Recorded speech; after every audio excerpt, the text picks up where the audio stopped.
Selamat pagi Bapak, Ibu, dan Saudara-saudari sekalian yang terkasih dalam Kristus.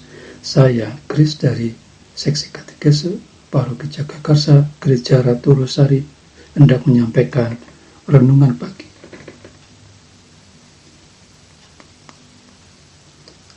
Bacaan diambil dari Injil Yohanes bab 15 ayat 26 sampai dengan bab 16 ayat 4a.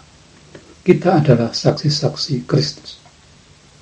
Gereja Katolik sudah ada di dunia ini 2000 tahun yang lalu. Yesus sudah memprediksikan hal ini, dan ini memang telah Ia rencanakan. Bagaimana bisa gerejanya bertumbuh dan berkembang hingga sekarang ini, sejak berdirinya gereja perdana mulai dari peristiwa Pentakosta? Semua tidak lepas dari peran para rasul yang diutus Yesus menjadi saksi-saksinya. Sejak peristiwa Pentakosta, ketika para rasul dicurahi Roh Kudus, mereka dengan bersemangat dan berani mewartakan Injil ke tempat-tempat lain.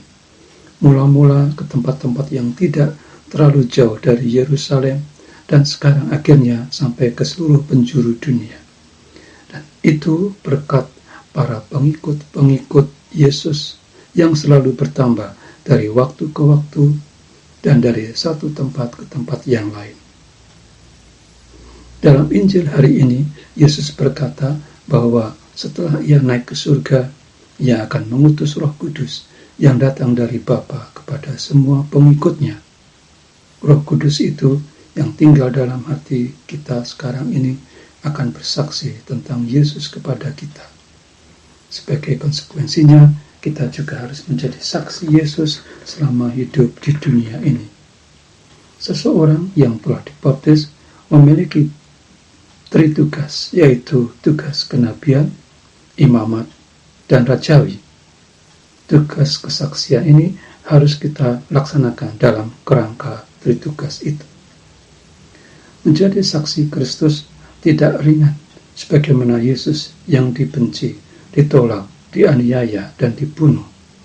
Yesus sudah memperingatkan kita tentang hal ini. Seorang saksi pada zaman sekarang ini lebih berat lagi, karena kebenaran yang Ia sampaikan tidak akan disukai oleh orang-orang tertentu yang membenci kebenaran, dan oleh karenanya nyawa menjadi taruhannya. Demikian juga dengan kita. Tapi Yesus membesarkan hati kita dengan sabdanya, "Aku berkata kepadamu, hai sahabat-sahabatku, janganlah kamu takut terhadap mereka yang dapat membunuh tubuh dan kemudian tidak dapat berbuat apa-apa lagi." Injil Lukas bab 12 ayat 4. Namun, jaminan keselamatan jiwa kita adalah Yesus sendiri.